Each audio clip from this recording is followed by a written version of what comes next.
Welcome. If everybody could take their seats, please. Hi, how are you?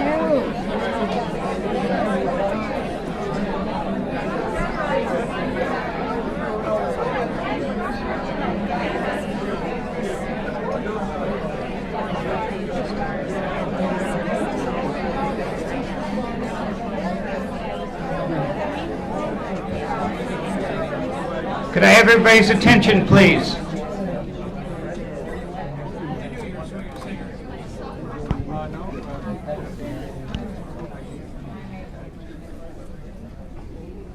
Wow, got so quiet all of a sudden. I would like to welcome you all this evening to our annual Jackson Society dinner and celebration. We are honored all of you could make it this evening. This is really our chance to tell our supporters about the year and what the year has been like and what we've done, and report back to you on how things have been going and what we've been doing. Of course, most of you already know that because you've been to many of our programs, and we absolutely love that. But this is our chance to show our appreciation. The first thing I would like to do is I will give only a short introduction to our guest speaker because he will be introduced more fully later. But Larry Thompson, I would like to welcome you to the Jackson Center. I'd like to assure you that we have taken every step to make sure there's not a Coke product in the building this evening. And so if we've missed one, it's Carol's fault. And that'll become clear later on why that's the case. Where are you, Carol? You're hiding. She's hiding over there. Okay. I would like to say that everything on this program that we've laid out, please ignore, because we're not going to follow it even a little bit. I've been told that the food is hot and ready now, and so we want to eat now. And so with that, I will invite one of our board members, John Jackson, up to give the invocation.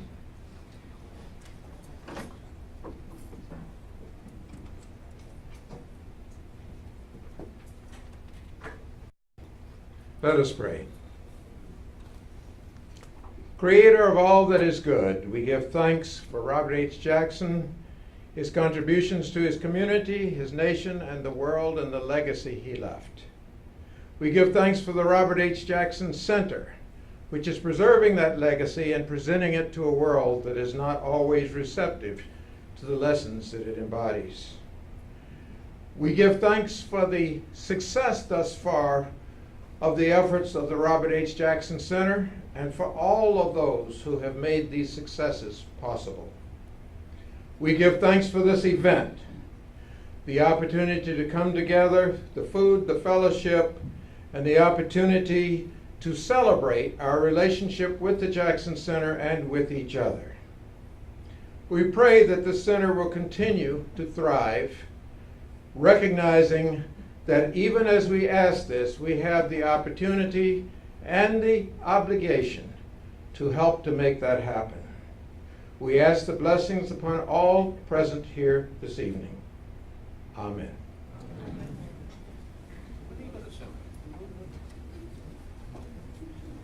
Thank you, John.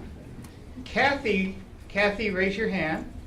Kathy, who, those of you who have not met Kathy, and this is my chance to introduce her, is Carol's, well, I won't say replacement. Carol left and Kathy came, let me put it that way.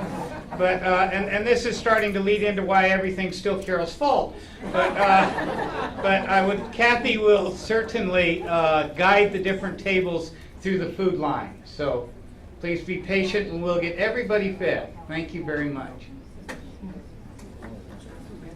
If I can have your attention, please.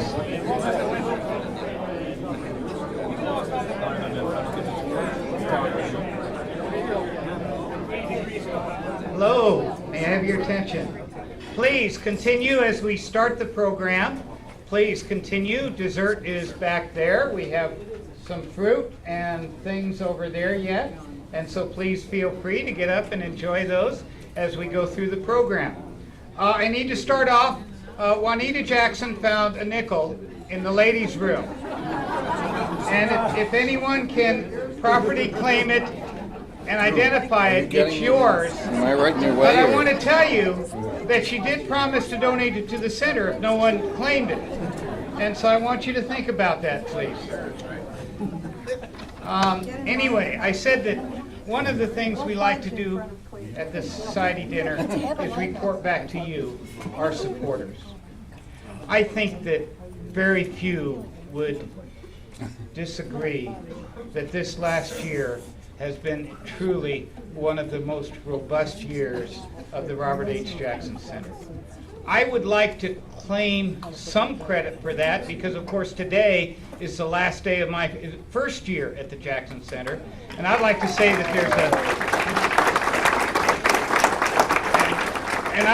that there's a correlation between the two, but unfortunately, many of these events have been years and years in that court. And this coming year, very, very topical. The Arab Spring, the long, hot summer after, law, accountability, and the rule of law. Another terrific program. The courthouse. Wow. The United States Courthouse in Buffalo. The Robert H. Jackson United States Courthouse in Buffalo. So many people. Yeah, that's right. You know, so many people jumped over that, between Greg Peterson and John Barrett jumping over that and calling everybody that you can probably think of, and working with others, working so hard to make that happen. That is absolutely incredible. We had the Robert H. Jackson story, Liberty Under the Law, the Robert H. Jackson documentary. It's shown twice, first in Warren last October, and then again last night at Chautauqua. And I got a commitment out of the producers that soon we'll be having a showing of it right here at the Jackson Center. And so we'll certainly let everybody know when that happens.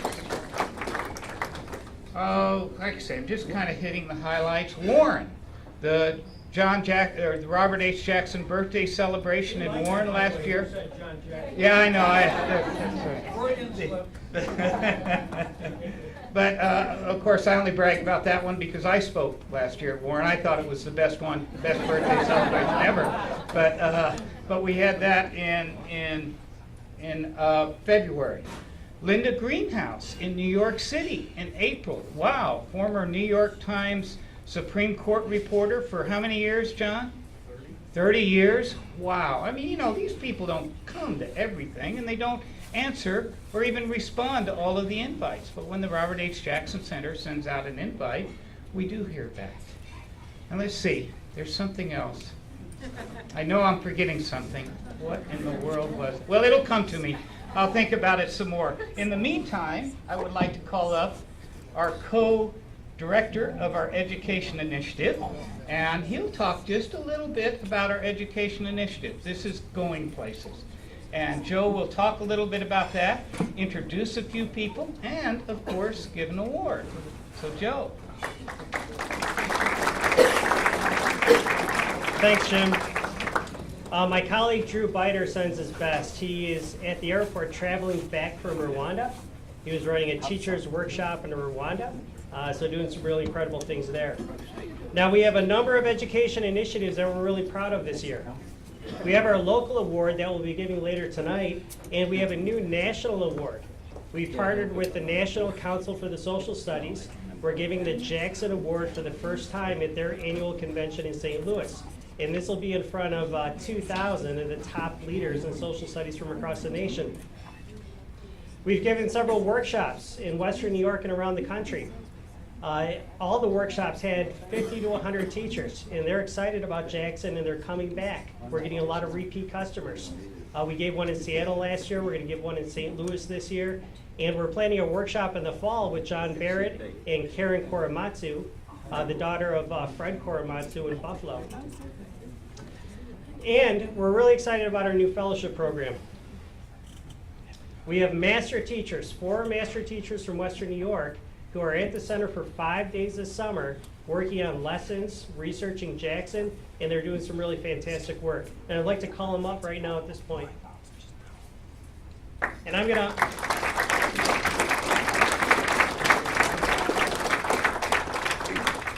And I'm going to let them introduce themselves and their school district and the project they're working on. Good evening. I'm Junie Eimiller, and I have taught secondary English at Southwestern School District for the past 14 years, and I've worked as an adjunct at Jamestown Community College for about the last 7. When I applied for this fellowship originally, my intention was to just broaden my professional scope and to tap into this gem of a resource that we have here in Jamestown, the Robert H. Jackson Center. And then ideally I wanted to take back to the classroom what I've learned here and share it with students, many of whom who are not aware of Robert H. Jackson and his life accomplishments. Fortunately, upon receiving the fellowship, it didn't take very long for me to realize what an incredible opportunity this was going to be. First and foremost, I was struck by the community of prominent individuals who are just so passionate about Jackson, and that passion is contagious. As an educator, it's very exciting for me to be able to learn so much and ultimately bring it back to the classroom, to the kids. And secondly, I cannot say enough about how humbled I have been and how fortunate I have felt to be in the midst of such brilliant minds this past month. To be able to listen to lectures, converse with the likes of David Crane and John Barrett and Jim, and have dinner with Professor Freed. Opportunities like these are so rare, and it has been a highlight of my professional career. So I am very thankful to Greg Peterson, the society, the donors, the board, the education committee, and anybody else who had anything to do with it. And finally, I'd just like to say, upon completion of my fellowship project, which is to focus on the persuasive appeal of Jackson's writing, I hope that I can reciprocate what the center has done for me. I really hope that I can provide a polished product that you are proud to have on your website and that really accomplishes the fellowship goal of capturing Jackson's legacy. So thank you so much for the opportunity, and I look forward to a lifelong fellowship with the center. Thank you.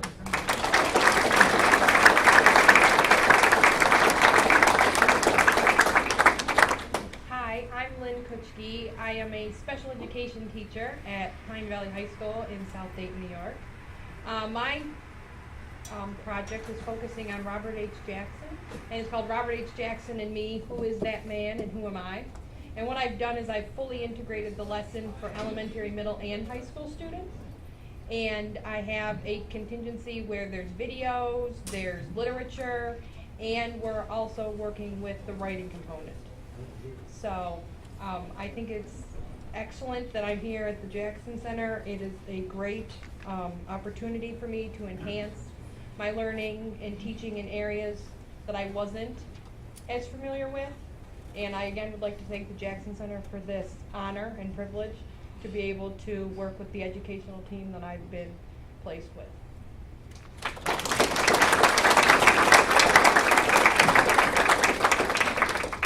Good evening. My name is James Gang. I teach in a small school, Hamburg, New York, which is just south of Buffalo. I teach Global 2R, and Robert H. Jackson was on my state exam this year, which was pretty cool. And I also teach a Holocaust and Genocide Studies class. I'm a museum teacher fellow for the Holocaust Museum in Washington, as well as a co-director of the Summer Institute for Human Rights and Genocide Studies with Andrew Biter, who can't be here today. I spend most of my academic and professional life researching the Holocaust and working with the literature of the Holocaust, and that's how I come across Robert H. Jackson, and that's how I came across the opportunity for the fellowship. In my research and in my teaching, one of the most difficult topics to tackle, I find, is Holocaust denial. My students are always asking me about that, and this opportunity here was a perfect fit because I want to be able to provide my students with the weapons, figuratively, to combat Holocaust denial. And the best weapon, and I feel that it's one of Robert H. Jackson's greatest legacies, is the work he did at Nuremberg to uncover evidence of one of the worst events, if not the worst event in human history.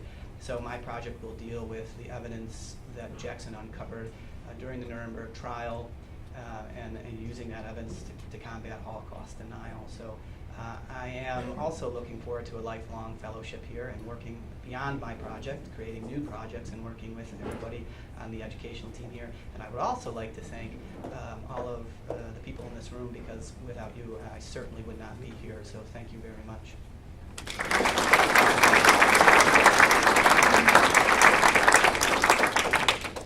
Hello, my name is Tim Redmond. I'm also from just south of Buffalo.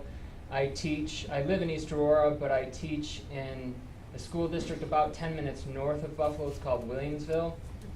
I teach global history, AP government, and then we have a really wonderful elective program.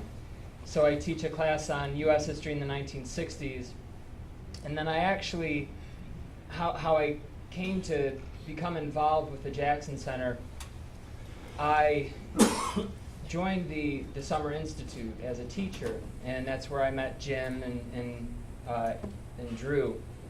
And we came down to the Jackson Center and actually saw David Crane speak, and I was just blown away by the programs and the opportunities here. And so I've been attending some of the education workshops that they also provided. And so as soon as I found out about the fellowship program, I was immediately interested and was just absolutely thrilled to be chosen and to have this opportunity.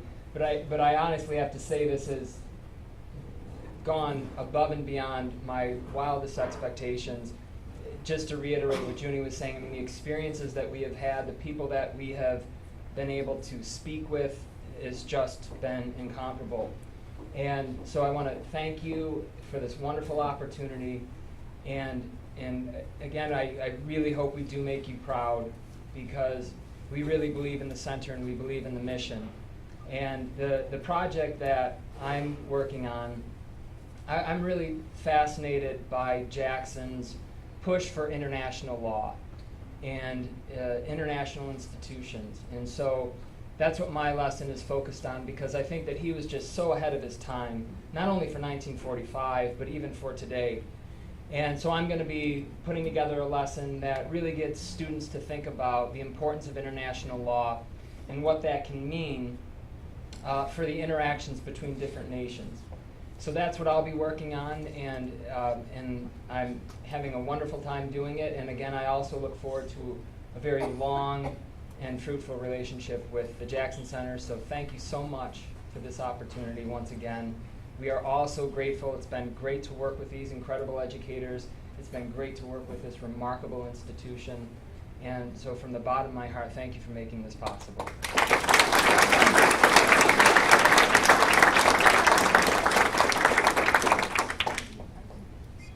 They're really doing amazing work. They presented their lessons the other day, and we were all blown away.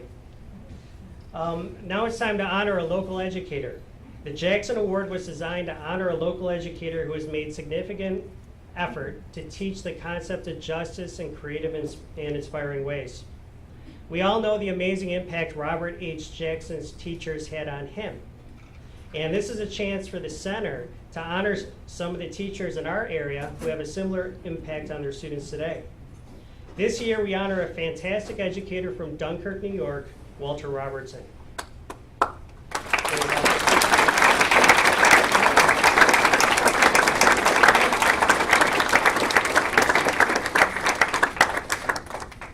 Walter was nominated by Tim Potts, who's a teacher in Monticello, New York, and he's president of the New York State Council for the Social Studies.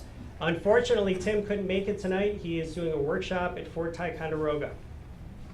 Now, Walter approaches the teaching of history and civic values in a way that I think Robert H. Jackson would be proud of. He's an outstanding teacher, and he's determined to share the larger lessons of history with his students. In Dunkirk, his classes are known as being both challenging and fascinating. I have a quote from one of Walter's students, and he said, "Mr. Robertson is the teacher you think of when one day your children ask you, who is the teacher that had the biggest impact on your life?"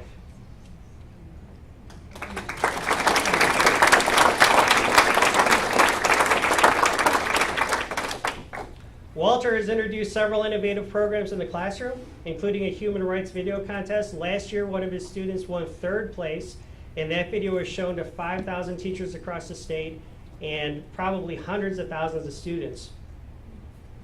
He also participates in a project called Civic Voices. This is an international oral history program that has students interview democracy activists. These recordings become part of the International Democracy Memory Bank, and the recordings are actually used to teach students around the world what democracy looks like. In addition to being a great classroom teacher, Walter's a leader in the profession. He's chairman of the New York State United Teachers Social Studies Committee.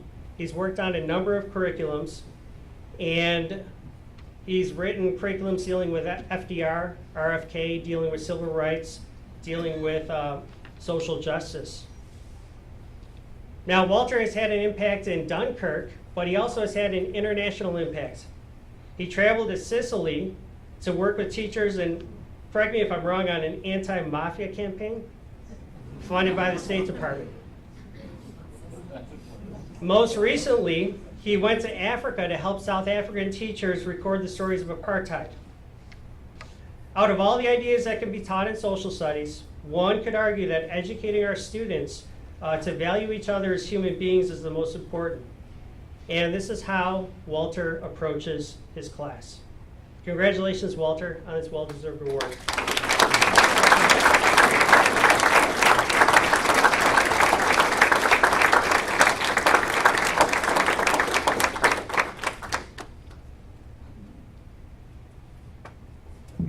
Thank you, everyone. Thank you, Joe. I think I'm going to have to hire Joe to accompany me everywhere I go. I'd like to thank Tim Potts, outgoing president of the New York State Council for the Social Studies, for nominating me for this award. I'd like to extend my sincere gratitude and appreciation to the committee at the Robert H. Jackson Center for considering and presenting me with this very prestigious award. I have to tell you that when I got the call from Deb Pecos one day, I was actually with my friend over there, Sergeant First Class Train, another teacher at Dunkirk High. I was waiting for him actually to come out of his home when she called me and told me about it. I didn't know I was nominated, and I have to say that the best way to win anything is to not even know that someone nominated you or that you're even in the running. I'd like to also thank my superintendents and principal who aren't here, my department chairman over there near the door, Mr. Richie Catalano, again, Sergeant Terrain, his son Zach, my daughter Marley, and my son Gabriel. My family, colleagues, and friends obviously support my efforts, and without them and my faith, nothing would be possible. To receive an award with the name Robert H. Jackson in the title is amazing and absolutely flattering. Now, here is a man from Frewsburg, a suburb of the metropolis in which you're now sitting, that had to have an amazing support network to accomplish what he did in his inspirational life. To come from such humble beginnings in this rural county is the stuff of legend. Only in this case, it's not a legend, it's the truth. Robert H. Jackson became one of the most important men in his era, not by being afraid to take risk, but by accepting challenges head on. Not enough is taught about Jackson in our schools, and that has to be one of our missions moving forward, making him a fundamental part of our curriculum so that his fighting for justice can be known and emulated by others. I try to take motivation from Robert H. Jackson when I teach at Dunkirk High School, just north of here. There, some of the poorest, most disadvantaged students in the entire state attend school and try to make a better life for themselves.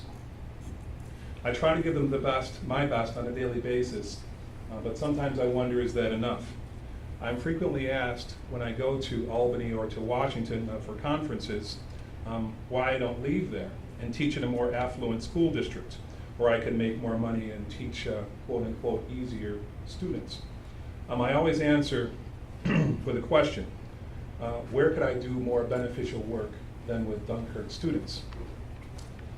In New York State, we're trying to focus on three things with our students: make them college and career ready, and make them civically involved.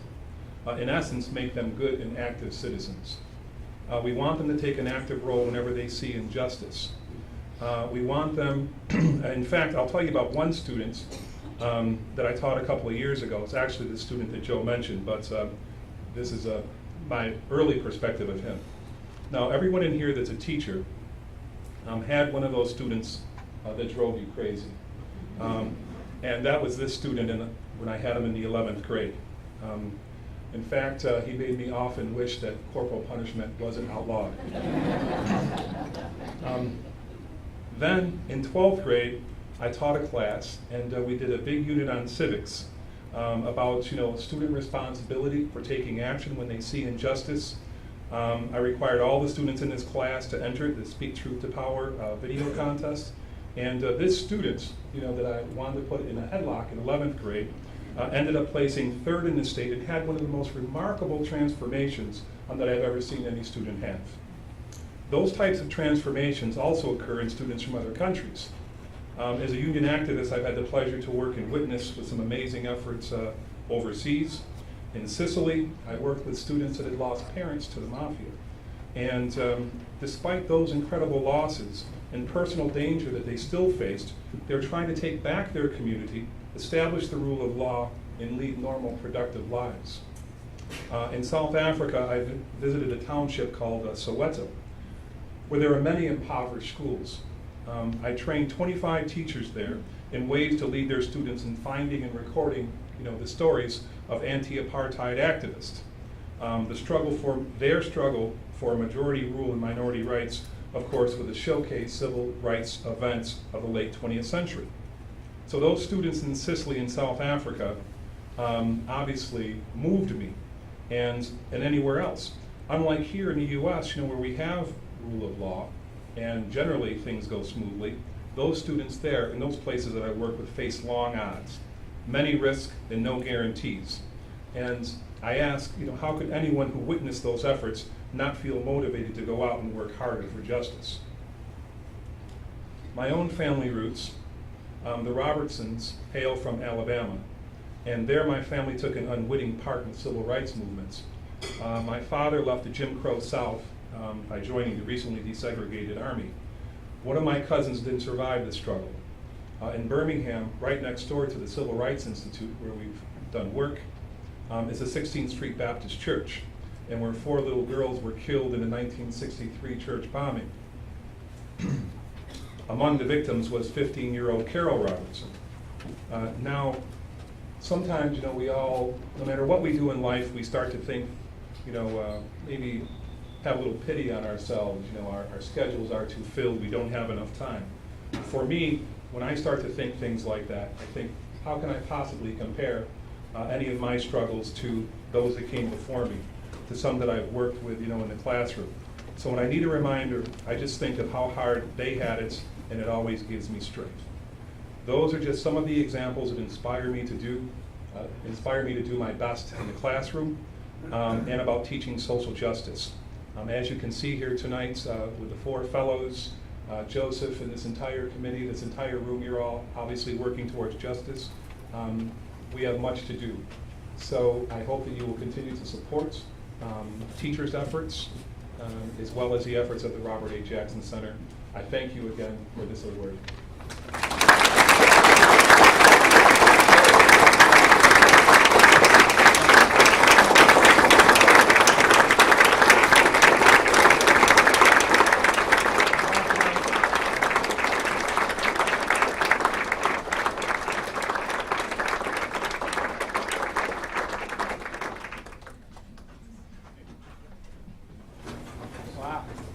Wow. And Walter, as I recall, I don't think Joe mentioned that there is a cash prize that comes along with that award as well that helps you continue your work.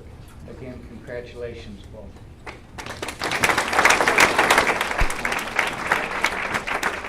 I remembered what it was. The Special Studies program. Our Special Studies program out at Chautauqua is ongoing this week. Doug, we still have 2 more programs left. We have Peter Weitzel. Where's Peter? Peter right there tomorrow. And we have the president of Allegheny College on Friday. So you still have 2 more days to catch part of our Special Studies program. And speaking of Allegheny College, mention our partnership with Allegheny College. We have a wonderful partnership that we've worked on for years by Doug Neckers, and that was signed last year. And we now have a partnership with Allegheny College on programs and on interns, which is wonderful, because this is probably as good a time as any to introduce our interns. Where's Todd Leroy Jr.? Todd, right there. Graduate of JCC, and he's heading off to State University of New York at Geneseo. Stay standing, Todd. Let's get everybody. And from Allegheny College, we have Alexis Nielsen, Stephanie Marshinen, Kevin O'Brien, and Wendy Martinez. There you go.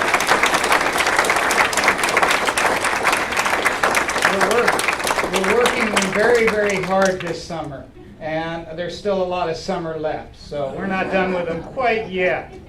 But anyway, okay, with that, of course, going with all of the good, sometimes you lose some people along the way. And so with that, I would like to invite Professor John Q. Barrett, whom you all know and needs no introduction to this group, to talk about a few of the people that we've lost along the way.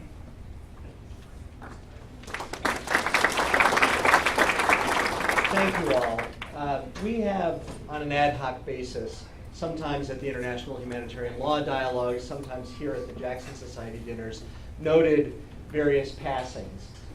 Really not in a spirit of sadness, although that is a part of it, but in a spirit of gratitude and a spirit of ongoing responsibility.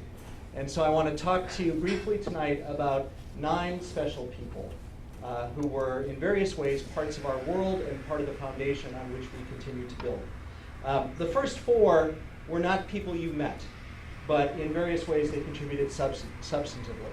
The first, Gita Serenyi, is an author who was from Middle Europe, attended a Nuremberg rally as a girl, covered the Nuremberg trial as a young journalist, became a great nonfiction writer, and wrote the searing definitive book about Albert Speer called Albert Speer, His Struggle with Truth. In terms of scholarship on Jackson and Nuremberg, Serenyi's work is part of the permanent foundation that is significant. So too the work of Professor Bradley Smith, who passed away this past year. He wrote 3 definitive books that pertain to Nuremberg that are really part of the core Jackson literature. The American Road to Nuremberg is really the predecessor story about Franklin Roosevelt deciding not on the Morgenthau plan, but instead on the Stimson proposal to have trials to bring the rule of law to the culpable Nazis. His second book, The Road to Nuremberg, is literally the Jackson story pre-trial. Based on deep archival research, it is the story from Jackson's appointment through the London Conference and the August 1945 agreement that created the International Military Tribunal. And his third book, Reaching Judgment at Nuremberg, is the definitive account inside the tribunal's deliberations and decision-making. Bradley Smith was, I think, an underappreciated scholar, except in the worlds that realized the significance of Nuremberg. And his work stands the test of time and is really a definitive part of the Jackson scholarship. A third person, Barbara Bitter, was a member of the British staff at Nuremberg. Someone I only knew by telephone. Greg Peterson knew her in person. A delightful British woman with the best accent ever. And you can see her on YouTube on the Robert H. Jackson channel talking about her Nuremberg experience. A fourth person, Dr. Marvin Flisser, somebody I knew quite well. He was the senior non-lawyer in the document division at Nuremberg. Jackson's entity, the Office of Chief of Counsel, had 4 component parts in the pretrial phase. The lawyers, the prosecution staff, the interrogation division, the document division, and the translation division. And frankly, of those 4, incredible kudos to the lawyers, but perhaps flawless kudos, total congratulations to the document division. And Marvin Flisser was the man who made that all happen. As a very young Army officer who had fought and served and stayed, he didn't have enough points to come home, and he made that operation work. At Nuremberg, he became very close to Jackson's son, Bill Jackson, who was his father's executive assistant at Nuremberg. And then Bill Jackson became a Manhattan lawyer, and Marvin Flisser became a Manhattan investment man. When Jackson passed away in October 1954, a large part of the family assets were the stock holdings that he had invested in decades earlier when he was a man of this region. And what Marvin Flisser did for Irene Jackson's long-term financial security, assisting his good friend Bill Jackson, was made markets in stocks that frankly were not much traded. New Process Company stock, Blair Corporation stock today, was very valuable but really not traded. Bank of Jamestown stock, very valuable but not traded. Jamestown Telco stock, et cetera, et cetera. And Bob Jackson had these certificates and these holdings, and Irene Jackson really for the rest of her life needed this as her resources. Marvin Flisser basically bought that stock and then over time found buyers to whom he sold that stock. So he, in a sense, Robert Jackson had wealth, but Marvin realized it and bridged it to assist the Jackson family. He also was just an amazing fellow. Late in life, he studied and became Dr. Flisser, a nutritionist, just because he was interested in how the body worked and what food and chemical intake was all about. You can see his interviews also on YouTube. In addition to those four, I want to note 5 people who were our in-presence friends here at the Jackson Center. Professor Daniel Metter was a professor at the University of Virginia Law School. In 1954, 1955, he was a law clerk to Justice Hugo Black. In other words, the term that began with Jackson's tragic death and concluded with the decision in Brown versus Board of Education 2. And Dan Metter came here and was part of an incredible event, not just in its time in 2005, but in the historiography of Brown versus Board of Education. We here at the Jackson Center assembled a surviving group of law clerks who told really on the record for the first time how, with all deliberate speed, came to be the remedial decree in Brown versus Board of Education. And for those who were here, I'll give you one more fact that will help you remember Dan Metter. He was the blind man.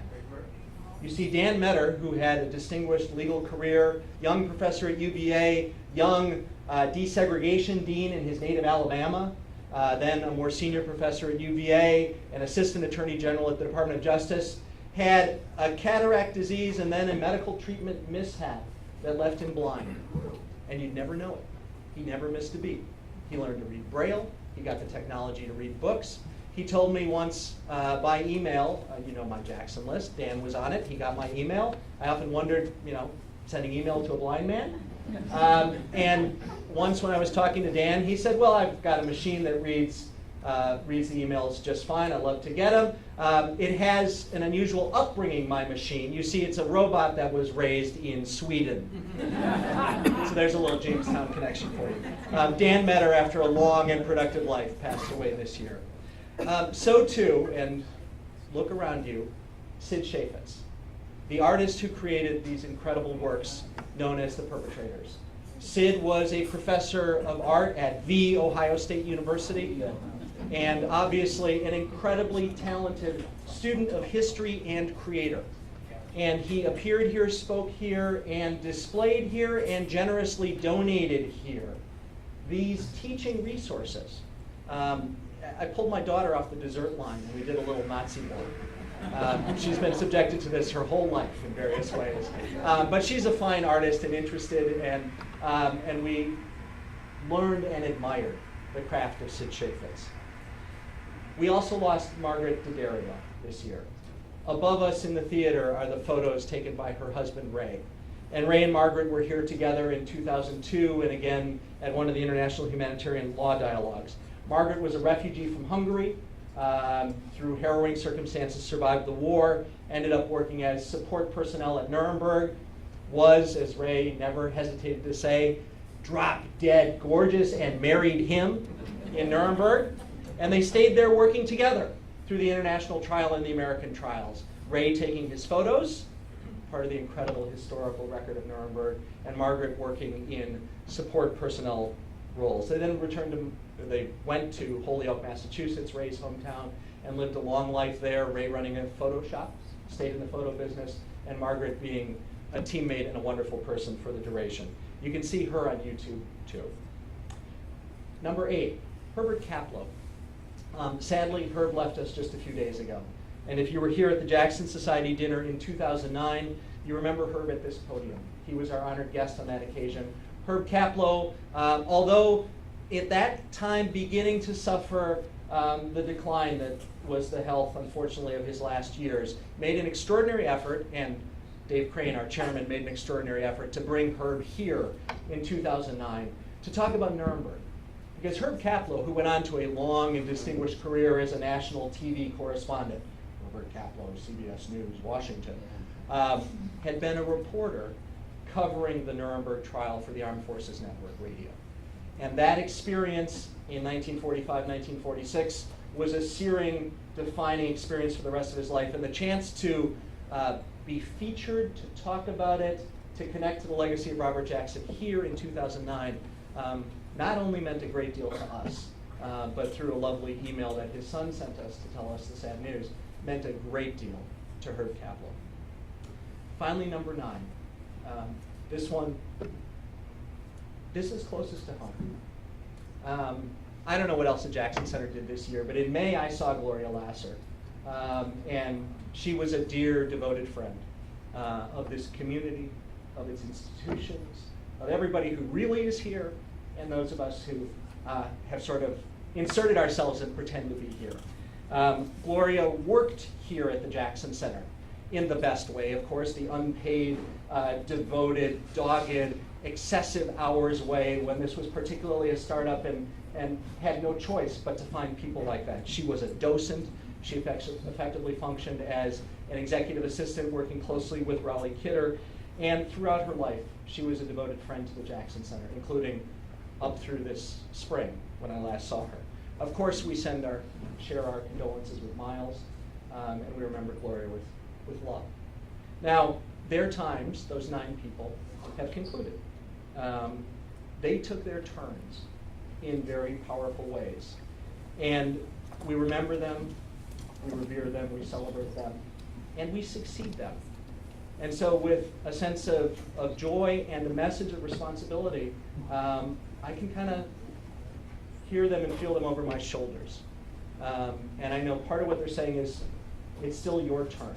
And that's really what we all are here tonight in the Jackson Society. We are doing our part. It continues to be our turn. And I'm so glad that we are all part of it. Thank you.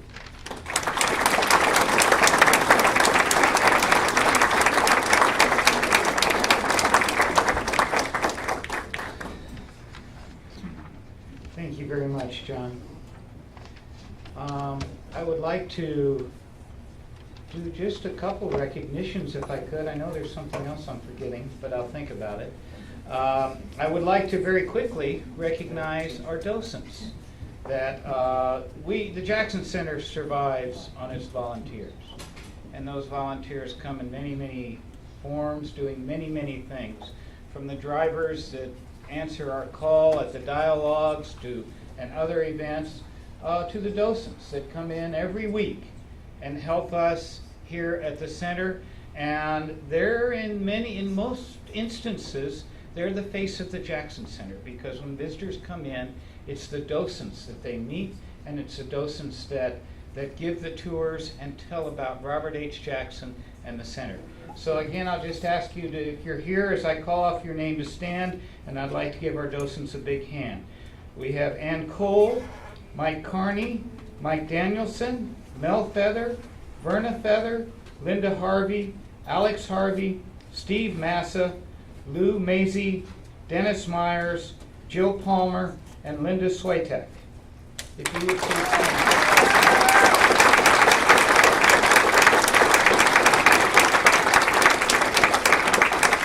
Thank you so much for everything you do, and thanks to all of the other volunteers that make what we do possible.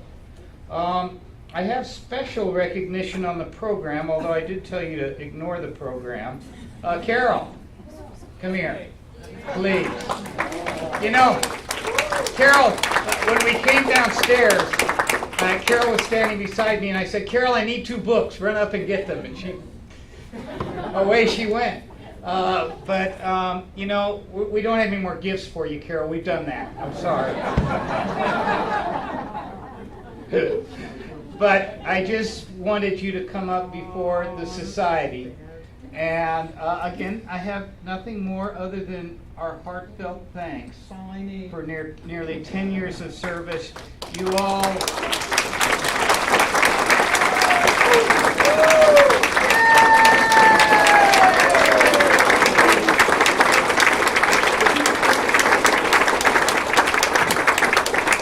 You guys all made it easy. Thank you.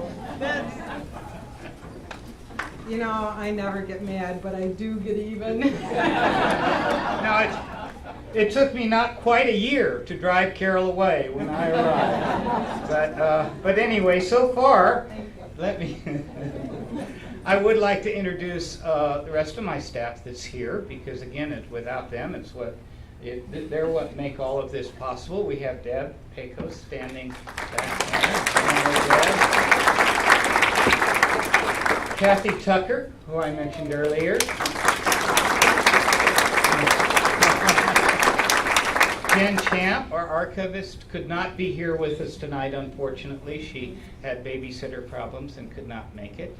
Our accountant, Teresa Nelson, and Rich Fisher. Many of you, I think, know Rich Fisher. And Rich Fisher is who keeps the building up and the grounds great and everything else. And so we thank them. Gosh, what am I forgetting? Board Chair. I know I'm forgetting something. I better, because I'm running out of time. The Chief Justice of the United States. That's what we did this year. Who can top that? We brought the Chief Justice of the United States, Greg Peterson, working on it since 2006, I believe, to make that happen. In 2006, Greg got a commitment from the Chief Justice to come on the 10th anniversary of the former Chief Justice's visit to the center, and indeed, that did happen. And so a big hand to Greg.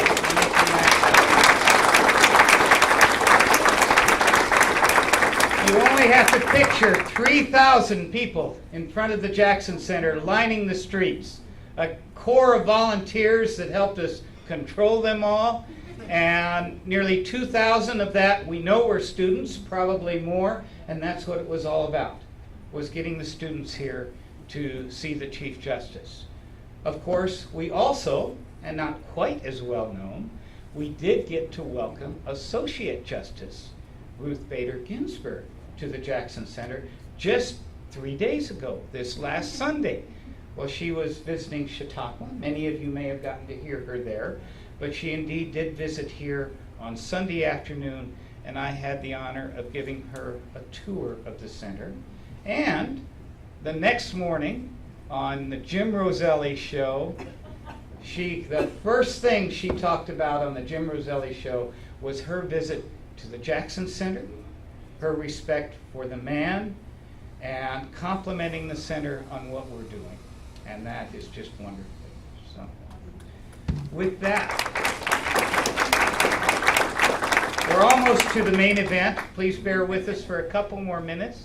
But with that, I would like to introduce our board chair, David Crane, for a few words. Thank you.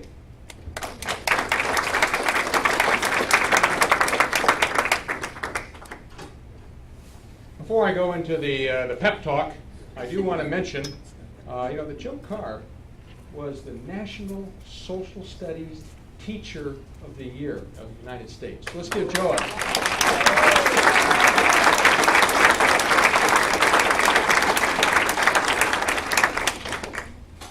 I've been sitting here just thinking about all that we have done collectively in the name of Robert H. Jackson. And it humbles me at all that each of you do. I mean, look what we all have done. That's something that we really, really should be proud of. Well, I really want to compliment the board members. So, will the members of the board of the Robert H. Jackson Center please stand?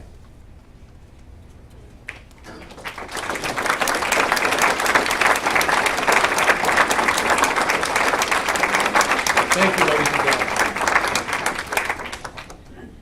The board members are behind the scenes. They're out talking about the Robert H. Jackson Center. They're raising funds. They're worrying about the future of the Robert H. Jackson Center. This is a great board. This is a motivated board. And I am humbled and pleased to be their chair. Every day I see the things that they do to ensure that this great institution has a future. So again, to my colleagues, thank you, thank you, thank you.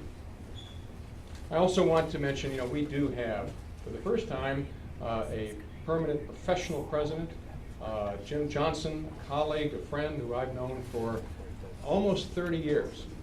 We were a little bit younger when we first met each other. I do want to, again, give special recognition to our president.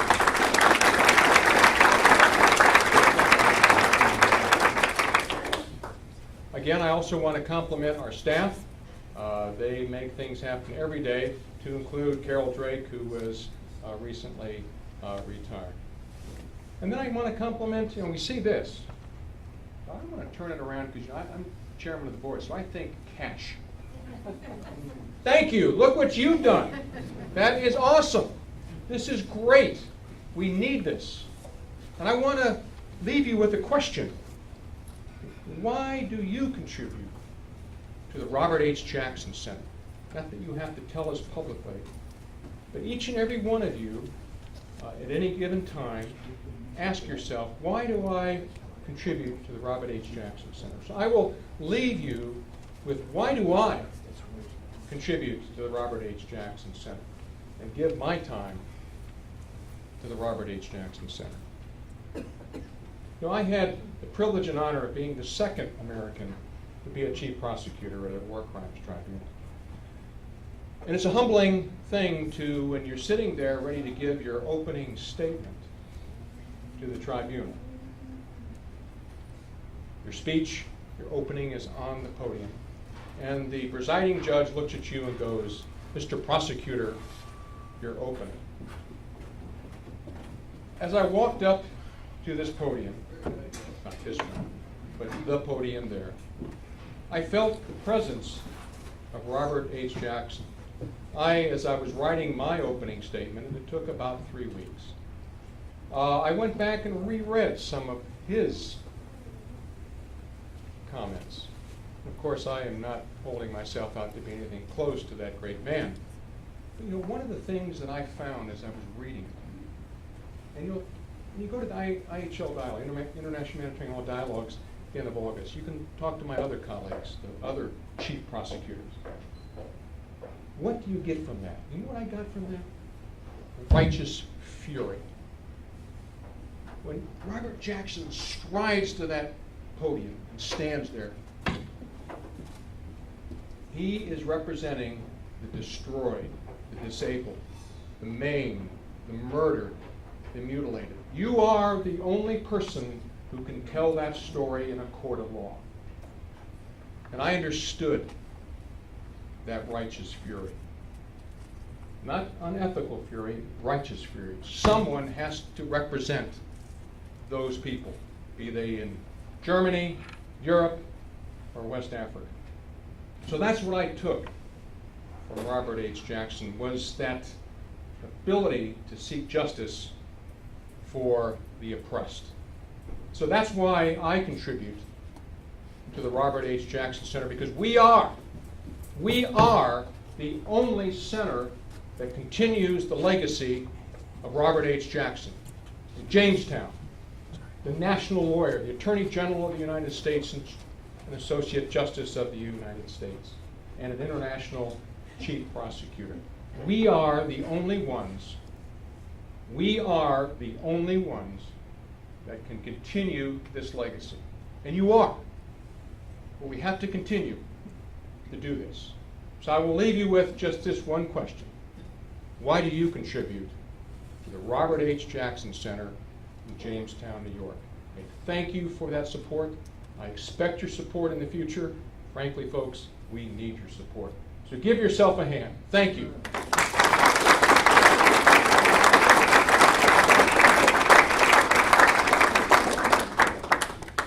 I would now like to invite someone who needs no introduction, Greg Peterson, up to introduce our guest speaker for the night.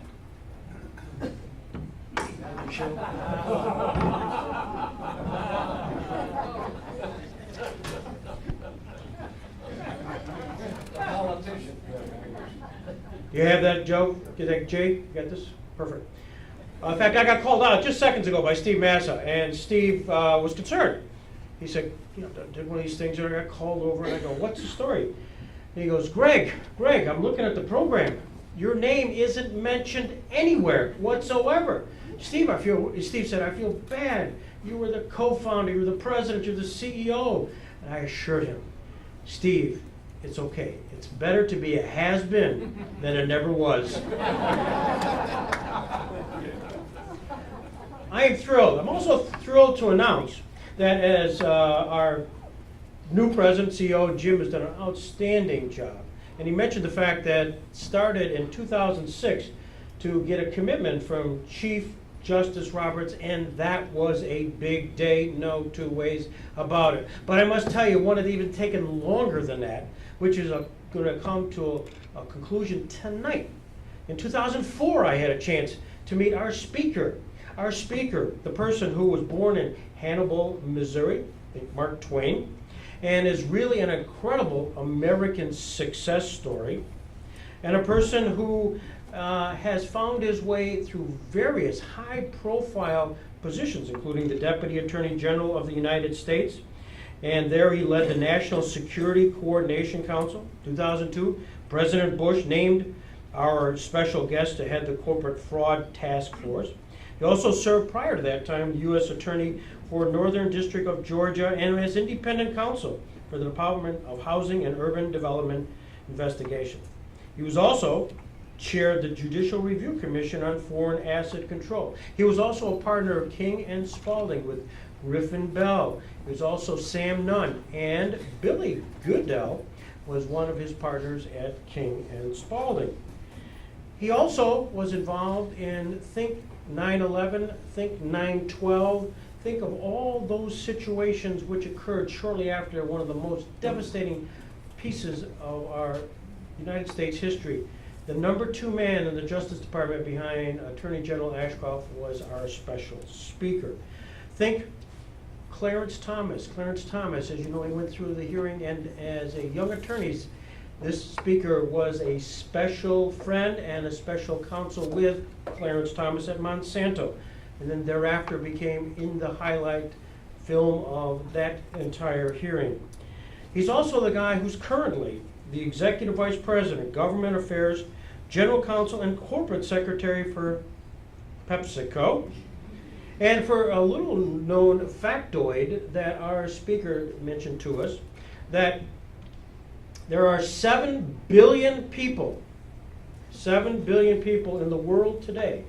And at any given day, 1 billion of them have some form of PepsiCo product. Amazing statistic, and it makes him happy, and it also makes his stockholders very happy. I am absolutely thrilled to have tonight as our principal speaker, Larry Thompson, who we first met in 2004, a few years before Chief Justice Roberts, and I'm glad tonight we're able to have Larry Thompson as our principal speaker. Larry, come forward.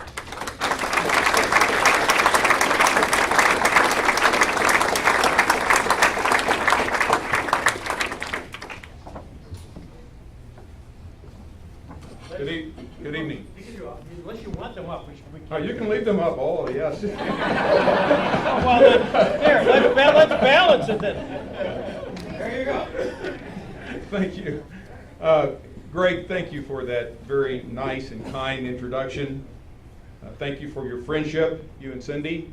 I spoke at Chautauqua, that's when we met. I spoke at Chautauqua in 2004, and I'd spoken as Deputy Attorney General all around the United States, and I got some of the most informed, some of the most penetrating questions that I'd ever received in any venue, and my wife and I have been back here every year, except for this year. It looks like I may not come back, so but thank you, Greg, for that nice introduction. And I want to thank all of you for the wonderful work that you do to carry on the legacy and the teachings of Justice Jackson. You know, it's humbling it's very humbling to spend some time here in the environs that shaped Justice Jackson. Walter, it's very humbling to be here and following the wonderful work that you have done as a teacher. Believe it or not, at one time I thought I would like to be a teacher, and listening to you tonight is very inspiring. I want to thank you again for all the work that you do. This is tremendous. This is a wonderful area. As Greg mentioned, I'm from Hannibal, Missouri, another small town, and it's wonderful to be back and work and see the environs in which Robert Jackson grew up and went forward in the world, and the work that you do here. I think about the work that you do here and carrying on this important legacy, the things that people like myself, people like Walter, all of us learn, and we learn things. These things that we learn make us better people. You become a better person and you learn something. You don't have to try to take the world on your shoulders. You don't have to try to be a superwoman or a superman. And that's very important. And thinking about a superwoman or a superman reminds me of a story I once heard about the former heavyweight champion of the world, the boxing champion of the world, Muhammad Ali. How many of you are familiar with Muhammad Ali? So, Muhammad Ali had fought in my adult hometown, Atlanta, Georgia. He had knocked out Jerry Quarry in the appointed round. You remember he used to predict the round in which he was going to knock out his opponent, and he knocked out Jerry Quarry in the appointed round. He was feeling pretty good, and he was on his way back to his farm in Pennsylvania, taxiing down the runway at the Atlanta airport. And he was very happy, very pleased with himself. And the flight attendant was walking down the aisle, and she said, "Fasten your seatbelt, sir." And he ignored her. He ignored her. And she walks down the aisle again and says, "Fasten your seatbelt, sir." And the tone was higher. He became a little indignant. He said, "Fasten my seatbelt? Do you know who I am? I am Muhammad Ali. I am the heavyweight boxing champion of the world. I'm Superman, and Superman don't need no seatbelt." She says, "Oh, you're Superman. You're Superman, and you don't need no seatbelt. Well, let me tell you something, sir. Superman don't need no airplane either."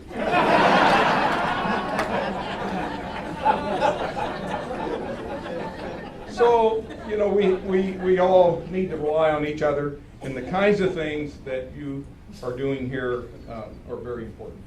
And I applaud you for it. I heard a story, and I want to talk about it tonight. And John, don't criticize me until after the speech if it's not accurate historically.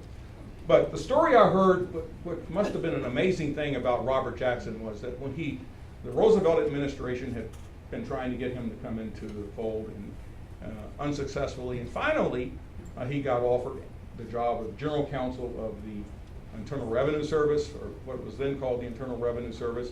He went down to Washington and in 1934, and on his first day in the Bureau of the Internal Revenue, he showed up, and his predecessor in that particular job, E. Barrett Prettyman, was still sitting at the desk.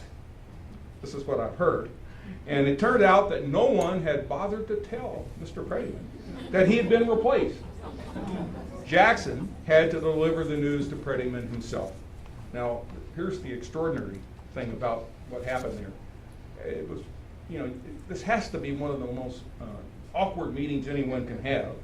But Prettyman and Jackson became friends. In fact, Prettyman's son even clerked for Jackson later on in life. And I tell you this story for two reasons. Number one, it offers you a valuable lesson, any of you who run businesses, on how not to handle human resources. But it shows that Robert Jackson could really talk his way out of almost anything. And I want to talk about tonight a little bit about this extraordinary gift that Robert Jackson had. And the extraordinary gift was the gift of common sense. And I'm from a small town in Missouri, and I can appreciate what we call out in Hannibal, Missouri, common sense. Robert Jackson could cut to the heart of an issue really like no one else. He could lay out the stakes of the issue and the solutions with unbelievable and impeccable clarity. And throughout my career, ladies and gentlemen, in law and business, I've experienced countless moments where Justice Jackson's words have echoed in my head, They've guided my actions. And for me and so many of others of us, he has articulated bedrock values about life and my great profession. Values like, I was thinking about them as I was preparing my remarks for this evening. Values like integrity, especially when an ordinary person gets extraordinary power. I'm going to talk about that a little bit. Perspective, how to take the long view in life and stand for something bigger than just immediate gain. Perspective. And finally, dedication, how to fully commit yourself to a great profession, to a great country, and to great institutions, and to build them, to make them stronger, and to support justice and make these things more just. This is all the values, all the bedrock values that Robert Jackson stood for. Now, it's been over 60 years since we lost him. Robert Jackson's moral clarity serves as a meaningful and useful guide for all of us. And let me begin with the clearest articulation of these principles in a speech that Justice Jackson gave after he became Attorney General in 1940. I call that speech the famous speech of Robert Jackson. But let me put it into a little context. Before Robert Jackson became the Attorney General, the system of federal prosecution was not like the one we know today. Politically motivated indictments were fairly common, and too often the federal prosecutors with their enormous power would pick their enemies first and then start their investigations. And everyone knew that war was on the horizon, and Robert Jackson knew that prosecutions would become even more invasive than ever. Fear of subversives was in the air, and there was a chance that anyone who held beliefs outside of the norm could be subject to an investigation and even a malicious prosecution. And Jackson did not want that to happen. So when the U.S. attorneys gathered in Washington, D.C., he used his first speech to give the group the guidelines as their Attorney General and laid out the ground rules in which he expected them to operate as United States attorneys. And Jackson's speech, it's a great speech, was a perfect articulation of the challenges that a prosecutor faces.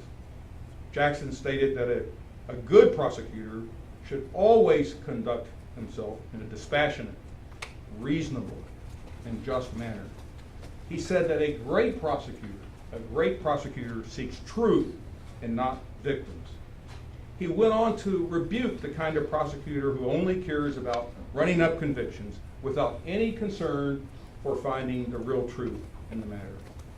And Jackson said in that speech, any prosecutor who risks his day-to-day professional name for fair dealing to build up statistics of success has a perverted sense of practical values. These are just powerful words at the time.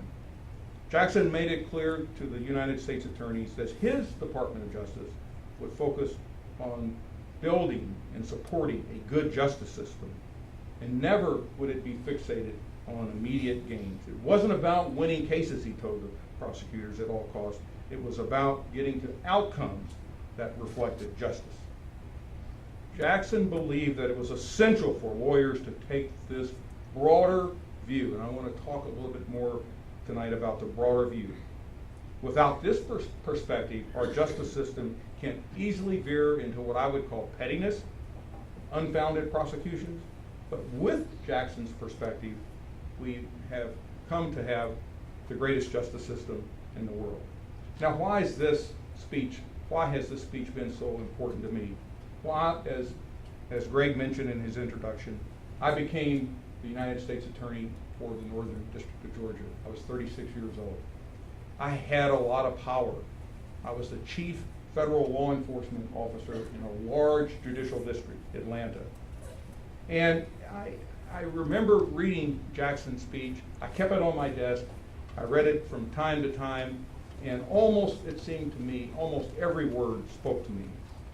And people will tell you that jobs like the one that I had are emotionally draining, but you really don't know what it means to have a job like that with extraordinary power until you've experienced it. You suddenly realize that every decision that you make is consequential. It is your job to get at the truth. But the moment that I started to authorize an investigation, someone's life changed forever, especially if they were innocent. Every day I was struggling to achieve a balance between the extraordinary power I'd been given to protect the public and the extraordinary people, ordinary people, who could be harmed if I failed to make the right and just decision. Justice Jackson's words really guided me throughout that important period in my young professional life. And when you felt the weight of that balance, it's not hard to see why Jackson believed that the law was a higher calling. He firmly believed that the law was a higher calling. He understood that attorneys have a duty not just to support themselves and their families, but also to support society. He said many times that lawyers of all stripes have an absolute obligation to preserve and strengthen the legal system. This was a duty that Justice Jackson devoted his life to. In fact, in 1942, he said that the ideal lawyer is a lawyer who loved his or her profession, who had a sense of dedication to the administration of justice. And to this ideal lawyer, the law was like a religion, and its practice was more than a means of support, it was a mission. And 11 years later, Justice Jackson elaborated on this vision of the ideal lawyer, and the occasion was the laying of a cornerstone at the American Bar Center in Chicago. This is the Center for the American Bar Association. And so let me repeat to you what he said to the audience at that time. Quoting Justice Jackson, "A story that I've often told seems especially apt to me today. A visitor to a cathedral under construction questioned 3 workmen as to what they were doing. The first muttered, 'I'm making a living.' The second gave another sort of uninspired reply, 'I'm laying the stones.' The third looked toward the sky," I'm quoting Justice Jackson, "the third looked toward the sky, and his face was lighted up by his faith as he said, 'I am building a cathedral.'" And then Justice Jackson reminded the audience on that day that the new American Bar Association building was indeed going to be a cathedral that would easily testify to our faith in the law. These principles, so strongly articulated by Justice Jackson, as I said, are universal, especially when you look at the broader business world. And I want to talk to you a little bit about the other part of my life, the business world, and how this is applicable to the teachings of Justice Jackson. Just as it's sort of a caricature for us to say that law is about winning at all costs, it's really too simple to say that a corporation should be concerned about nothing more than maximizing profits for its shareholders. Many of you have heard that, but I submit to you that this is a common misconception and that this is the case. Many people truly believe that corporations are required to run their business in a way that maximizes profits for shareholders, even at the expense of other corporate stakeholders. And I have a little experience in this. My boss, Indra Nui, who is the CEO of PepsiCo, we were working on a program to make our products healthier, to make our community stronger, and reduce the impact of our operations on the environment, something I think many of you would agree that a lot of corporations should undertake. But there were some cynics to this plan that my boss wanted to undertake. Linda and I were talking about those cynics this afternoon, and she asked me to come into her office, and she said, "Larry, I really want PepsiCo to be a responsible corporation. And from a legal standpoint," she said, "what does that entail? What does it entail to just simply be a responsible corporation?" Because some people thought that she was taking her eye off the ball and not maximizing profits for shareholders all the time. And I got to work looking at that question, and I found that, and I want to talk to you briefly about that this evening, I found that the notion that corporations are required to maximize profits all the time, solely for shareholders, and to ignore other important stakeholders in their business and in the corporation is really not supported in history, and it's not supported in the law. This is sort of an economic view of the purpose of a corporation. And let me briefly talk to you, I'm not going to give you a law lecture, but let me briefly talk to you about a couple of cases. The first case involved Henry Ford. At some point in the early part of the 20th century, around 1920 to be exact, the Ford Motor Company was enormously successful. There were hundreds of millions of dollars, even by 1920 standards. And Henry Ford decided he wasn't going to use that money to pay dividends to the Ford Motor Company shareholders. He said that it was his ambition to employ more men, to spread the benefits of the industrial system to the greatest possible number, and to help them build up their lives and their homes. He wasn't going to deploy all this money in the form of special dividends. Well, you can imagine that some of the shareholders were less than enthusiastic about this plan. Two of the largest shareholders in the Ford Motor Company at that time, their names were the Dodge brothers. You've heard of that name. Two of the largest shareholders were mad about this. They sued Henry Ford. They took him to court. And the case wound its way up through the Michigan courts, and in 1920, the Michigan Supreme Court ruled sort of in favor of Henry Ford. It did make him give the Dodge brothers an increase in dividend simply because in the deposition, Ford said that he really wanted to turn the Ford Motor Company into a philanthropic organization and not really a business operation because they made too much money. But it was a partial victory in the sense that for the first time, the Michigan Supreme Court gave directors of corporations and managers of corporations broad authority to focus on other corporate constituents than just the shareholders. And the court ruled that directors' power over profits, the court declared, is absolute so long as they exercise honest business judgment. This was a big victory at the time, but a partial one.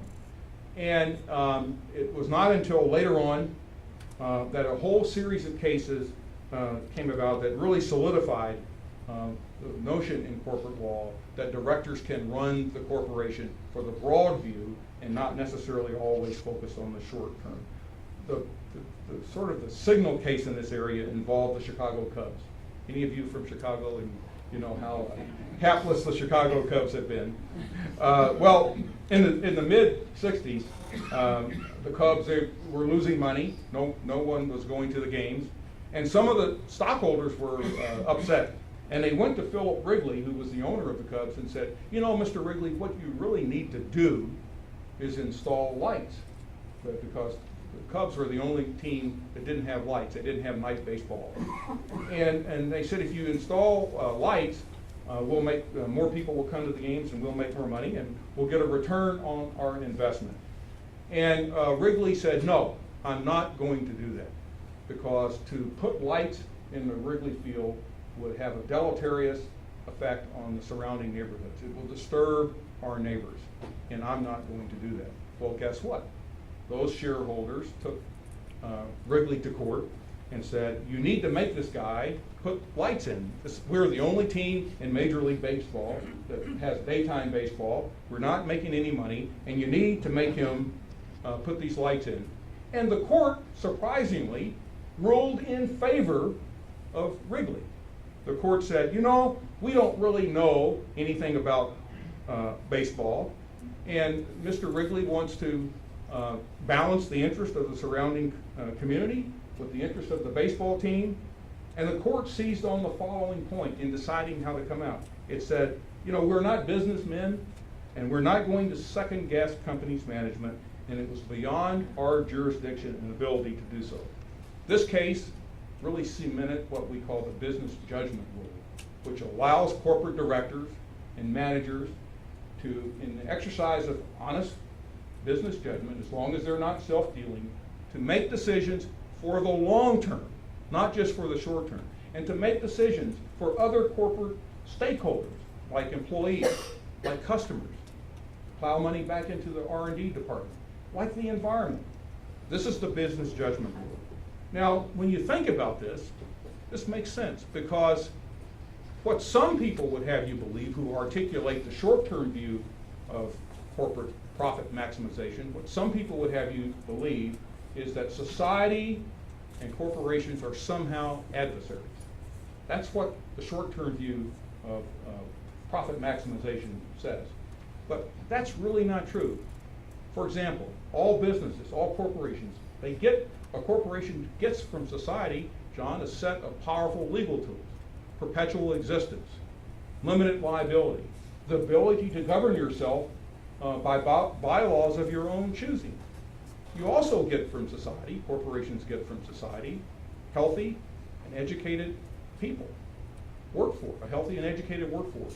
A corporation like PepsiCo, we get natural resources from society. Our products are made with water, using water. We get a whole population of consumers. And, by the way, society gets a lot of benefits from corporations. We get good products, good services that make our lives more enjoyable and easier. We give people jobs. We give people wealth. So the idea that corporations and society are adverse is really not something that is accurate. There's an interdependence there. And this principle is backed up in history, it's backed up in the law, and by the way, it's backed up by Robert Jackson, because during his time in Jamestown, Robert Jackson served on the boards of a number of businesses, a number of corporations, and he always, as a board member, urged the management of the company to take the long view, not take the narrow view. Always look to the future. And this was an important contribution to business that Robert Jackson made, and we think today where a lot of businesses are run on a quarter-to-quarter basis. Managers are striving to run the business to satisfy quarterly expectations of Wall Street. This was not the broad approach that Robert Jackson articulated for business in his role as a business person, and it was not the approach he articulated for lawyers, because he believed that the successful lawyer is the lawyer who would make contributions throughout his or her career, not only for the good of his clients, but for the good of the profession. So when Justice Jackson passed away, he was in the middle of preparing a commencement speech at the new David Syracuse School of Law. And it was an interesting speech. I've read it. He never was able to deliver the speech, but as his last piece of writing is an extraordinary testament to the values that we live by and to the values I talked to you earlier on in my talk. And let me quote from that undelivered speech of Justice Jackson. He said, "The successful advocate will not be a narrow-minded man. He will comprehend the larger purposes that the law must serve and the larger purposes by which it takes its course." I think, ladies and gentlemen, these words ring true today. If we want to be successful, we cannot be narrow-minded men and women. We need to take a broader view, a long-term view of our challenges, our responsibilities, and our opportunities.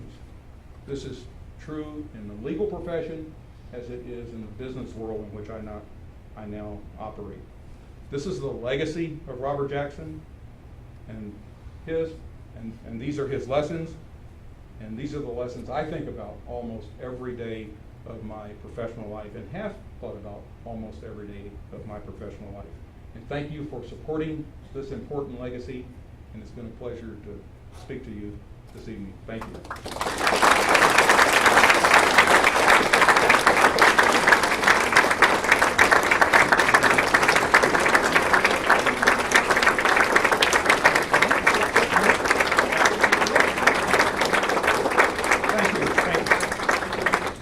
I know it's getting late, but we could probably set aside for just 5 minutes or so if we have any questions.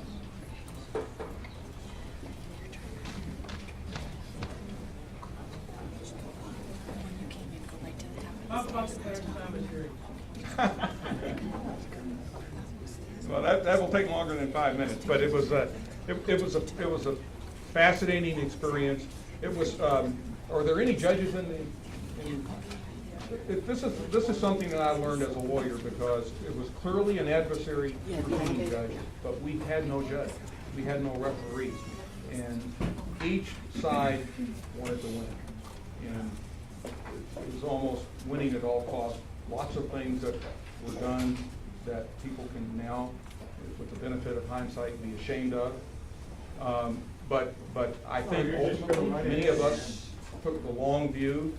I mentioned to Greg that people who were on the other side of the matter, Charles Ogletree, who's a professor at Harvard University Law School, is a friend of mine. Janet Napolitano was on the other side. She became governor of Arizona and is now our Homeland Security Secretary, I think, until her term ends, and so we became friends. But it was a tough time. It was something that I don't think our country can be proud of, but we got through it.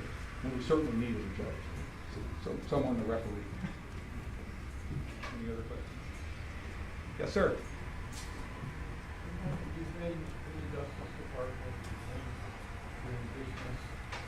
Do you sometimes feel that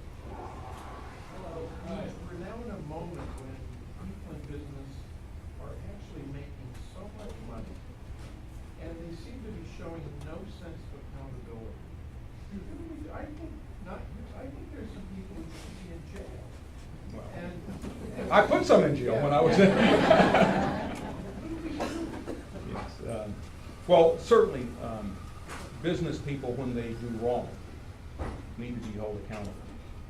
But we get to the point what you're talking about, and I think that's an issue, because there is this notion that was first espoused by Milton Friedman. He was an economist that said that the only responsibility a corporation has is to maximize profits for his shareholders. Think about that. That is a short-term view of the responsibility of a corporation. The corporation is a collection of individuals. If you take the long-term view, certainly a corporation has responsibility for its shareholders, but it has to do things that are sustainable.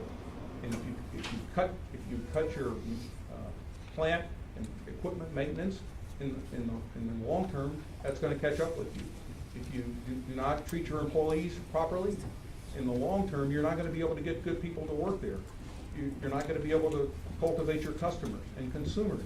So I think a lot of the problems that we have today are because a lot of businessmen and women take the short-term view, and a lot of people are concerned about a number of American, not all, but a number of American public companies who are managed on a quarter-to-quarter basis. And a lot of people do not believe that's good for us. And a lot of investors do not believe that, because we need to have, certainly we need to have the growth in shareholder value, but we need to have it in a way that's sustainable. So I think that's a good observation. Yes, sir. Gary, I own a small stock brokerage firm. I've been in the stock market since I was 15 years old. Never took a loss, so I become an expert. I need your card. I've taken some losses. And I'm a devout capitalist. But what bothers me is that 30-some years ago, the average CEO of a Fortune 500 company made 30 times what his average employee made. Today, it's something like 550 times what his average. And when they screw up, they get paid millions to go away. Now, you're involved with a major important corporation. How the hell did this happen, and what can be done, and is this right? That's all. No, that's that's a part of the broader concern of income inequality that we have in the country. And John, I think this is a big concern, but what has happened, I think there are mechanisms in place that are not going to make it better, that are going to make it worse. So now public companies have so-called independent compensation committees. They have to hire compensation consultants to advise them on CEO and executive pay. And all of this has become very standardized and homogenized, and you look at what peer companies are making, and there's no mechanism in place to say to the CEO, we want you to take the long view. We want you to, like Amazon, for example, which doesn't have this because it has a structure where the voting rights are in a very few number of shareholders. But Amazon, a very successful company, its stock, it has done fairly well, but they haven't made a profit for the past 5 years because they're taking the long-term view and plowing all their excess returns into building the business and making it went from basically a bookseller to now selling appliances, all kinds of things, and it's even at some point will be a threat to major retailers. So, but Jeff Bezos really hasn't returned that money like Henry Ford to the shareholders. He's plowed it back into his business. Now he has the luxury of being able to do that because of the shareholder structure, but most companies really don't have the luxury of doing that because the shareholders want that money delivered to them in the form of dividends or share buybacks. And I think that's a major issue. And I don't think the new legislation that was passed a few years ago, Dodd-Frank, is going to help the problem that you raised with me. In fact, I think it exacerbates it. Yes, sir. Larry, Yeah, Bruce. just, I've got a bug in my bonnet in the last couple of questions, but companies that don't invest for the long run die in the long run. Yeah. So, what's the problem? Well, some of the problem is that the tenure of CEOs has steadily gone down. I don't know what the average tenure is, but so some people are just running the business for the short term. But those businesses tend to not survive. But if you don't have an investment in the business and you're sort of a person who's going to be there for the short term, I don't want to impugn anyone's motives, but you may not be thinking about the long term. Yes, sir. Yeah, will you comment on the equity of Apple's tax policy and how, and not only Apple's tax policy, but how Exxon, the CEO, said, I'm not running an American company and I don't have any obligation to pay American tax." I'm not going to comment on it. I have enough problem with PepsiCo's tax. I'm not familiar with it. I'm not going to do that. Ed John. Thank you for all of this. I'm struck as I think about your career, law enforcement, business, national security, private law practice, etc., that what some people might see as revolving. That I thought I wanted to do. President Bush asked me to do it, and you certainly are not going to turn down the president. But I think it's the fact that I never went into law as a way to make a lot of money. And I tell my students when I teach at the University of Georgia Law School, if you really want to make money, if that's what you want to do, go across the street and go to the business school. And I do think being a lawyer is a privilege. It's an honor to be in this great profession. And I do believe, like Jackson said, that it's a mission to be a lawyer, and you owe a duty not only to your clients, but to the profession. So I like being a lawyer. I like being a lawyer in different arenas, and I'm really proud of what we've been able to do in different areas in which we serve. Represent clients, represent our great country, and represent the shareholders now of a great American iconic corporation.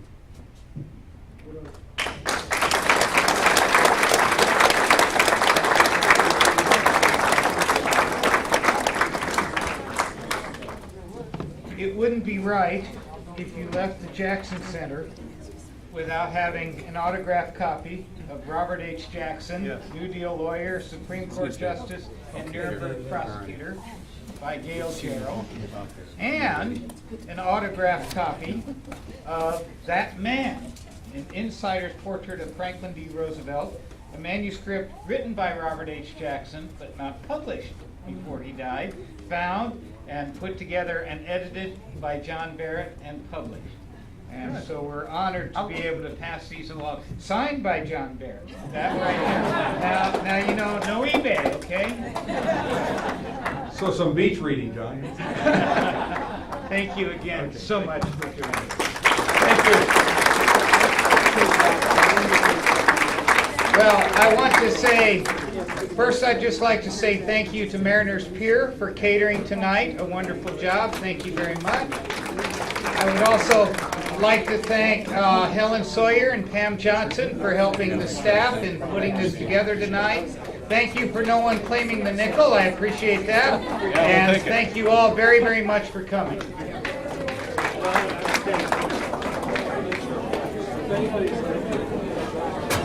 Hey, thanks for coming.